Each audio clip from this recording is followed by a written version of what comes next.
ವಿವೇಕ ವಾರ್ತೆಗೆ ಸ್ವಾಗತ. ನಾನು ನಿಧಿ ರಾಠೋಡ್. ಬೆಂಗಳೂರಿನಲ್ಲಿ ಸಾರ್ವಜನಿಕರು ಸಮೂಹ ಸಾರಿಗೆ ಮೆಟ್ರೋ ಬಳಸುವಂತೆ ಸೂಚನೆ. ಹೊಸ ವರ್ಷ ಹಿನ್ನೆಲೆ ಸರ್ವ ರೀತಿಯಲ್ಲೂ ಖಾಕಿ ಪಡೆ ಸನ್ನದ್ಧವಾಗಿದೆ. ನಗರಾದ್ಯಂತ ಹೆಚ್ಚುವರಿಯಾಗಿ ಸಾವಿರಾರು ಪೊಲೀಸ್ ಸಿಬ್ಬಂದಿಗಳನ್ನು ನಿಯೋಜನೆ ಮಾಡಲಾಗಿದ್ದು, ಯಾವುದೇ ಅಹಿತಕರ ಘಟನೆಗಳು ನಡೆಯದಂತೆ ಮುಂಜಾಗ್ರತೆ ವಹಿಸಲಾಗಿದೆ. ಸಾರ್ವಜನಿಕರು ಸಮೂಹ ಸಾರಿಗೆ ಮೆಟ್ರೋ, ಬಿಎಂಟಿಸಿ ಬಳಸುವಂತೆ ಸೋಮವಾರ ಸದಾಶಿವನಗರದಲ್ಲಿ ಗೃಹ ಸಚಿವ ಪರಮೇಶ್ವರ್ ಮನವಿ ಮಾಡಿದರು. ಶುಭಕಾಮನೆಗಳನ್ನು ರಾಜ್ಯದ ಜನತೆಗೆ ಗೃಹ ಇಲಾಖೆಯಿಂದ ಕೊಡೋದಕ್ಕೆ ಬಯಸ್ತೇನೆ. ಜೊತೆಗೆ ನನ್ನ ವೈಯಕ್ತಿಕವಾಗಿ ಕೂಡ ಈ ಆಚರಣೆಯಲ್ಲಿ ಬಹಳ ಎಚ್ಚರಿಕೆಯಿಂದ ನಿಮ್ಮ ಸಂತೋಷವನ್ನು ಹಂಚಿಕೋಬೇಕು. ಆಚರಣೆ ಮಾಡುವಂಥ ಸಂದರ್ಭದಲ್ಲಿ ಅಥವಾ ಆಚರಣೆ ಮಾಡೋದಕ್ಕೋಸ್ಕರ ಹೋಗಿ ಅನೇಕ ಜನ ಪ್ರಾಣ ಕಳ್ಕೊಂಡಿರೋದನ್ನು ಹಿಂದೆ ಎಲ್ಲ ನೋಡಿದ್ದೇವೆ.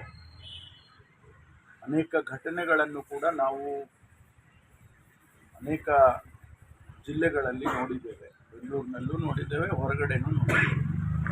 ಹಾಗಾಗಿ ಈ ಬಾರಿ ನಾನು ಈಗಾಗಲೇ ನಮ್ಮ ಹಿರಿಯ ಪೊಲೀಸ್ ಅಧಿಕಾರಿಗಳ ಜೊತೆ ಸಭೆ ಮಾಡಿ ಎಲ್ಲ ರೀತಿಯ ಸೂಚನೆಗಳನ್ನು ಕೊಟ್ಟಿದ್ದೇನೆ.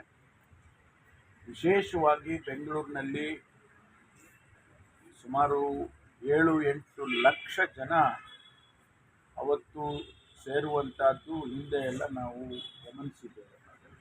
ಈ ಬಾರಿಯೂ ಕೂಡ ಅದೇ ರೀತಿ ಆ ಸಂಖ್ಯೆಯಲ್ಲಿ ಅಥವಾ ಅದಕ್ಕಿಂತ ಹೆಚ್ಚಾಗಿ ಜನ ಸೇರುವಂಥದ್ದನ್ನು, ವಿಶೇಷವಾಗಿ ಯುವಕರು ಸೇರುವಂಥದ್ದನ್ನು ನಾವು ಅಂದಾಜು ಮಾಡಿದ್ದೇವೆ.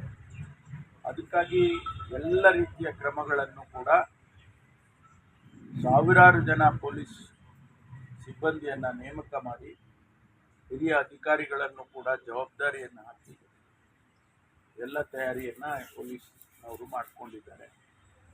ನನ್ನ ಒಂದೇ ವಿನಂತಿ ಏನು ಅಂದರೆ, ನೀವು ಹೊಸ ವರ್ಷದ ಸಂತೋಷವನ್ನು ಆಚರಣೆ ಮಾಡುವಾಗ ಭಾಳ ಸ್ವಲ್ಪ ಎಚ್ಚರಿಕೆಯಿಂದ ಮಾಡಬೇಕು. ಯಾರಿಗೂ ತೊಂದರೆ ಆಗಬಾರ್ದು, ತೊಂದರೆ ಮಾಡಬಾರ್ದು. ಜೊತೆಗೆ ನಿಮ್ಮನ್ನು ನೀವು ರಕ್ಷಣೆ ಮಾಡ್ಕೊಳ್ಬೇಕು. ಹಾಗೆ ಅಂತೇಳಿ ನಾನು ಸಾರ್ವಜನಿಕರಲ್ಲಿ ವಿನಂತಿಯನ್ನು ಮಾಡ್ತೇನೆ. ಸರ್, ಅಲ್ಲ ಸಮಯದಲ್ಲಿ ಎಷ್ಟು ಗಂಟೆಗೆ ಅಂಗಡಿಗಳು ಅಥವಾ ಪಬ್ಗಳೆಲ್ಲ ಕ್ಲೋಸ್ ಆಗಬೇಕು ಅಂತ ಟೈಮ್ ಏನಾದ್ರು ಕೊಡ್ತೀರಾ, ಹೇಗೆ ಅಂತ? ಇಲ್ಲ, ನಾವು 1 ಗಂಟೆವರೆಗೂ ಈಗಾಗಲೇ 1 ಗಂಟೆವರೆಗೂ ನಿಯಮ ಏನಿದೆ ಅದನ್ನು ಇರ್ತಾರೆ. ಅಂದರೆ ಅದಕ್ಕಿಂತ ಮೇಲೆ ಮುಂದಕ್ಕೆ ಹೋಗೋದಕ್ಕೆ 1 ಗಂಟೆವರೆಗೂ ಹೋಟೆಲ್ಸು, ರೆಸ್ಟೋರೆಂಟ್ಸು ಅದೆಲ್ಲ ತೆಗೆದಿರ್ತಾರೆ. ಇದೇ ರೀತಿ ಮತ್ತಷ್ಟು ಅಪ್ಡೇಟ್ಸ್ಗಳಿಗಾಗಿ ನೋಡ್ತಾ ಇರಿ ವಿವೇಕ ವಾರ್ತೆ. ನಮ್ಮ ಚಾನಲ್ ಅನ್ನು ಸಬ್ಸ್ಕ್ರೈಬ್ ಮಾಡೋದನ್ನ ಮರಿಬೇಡಿ.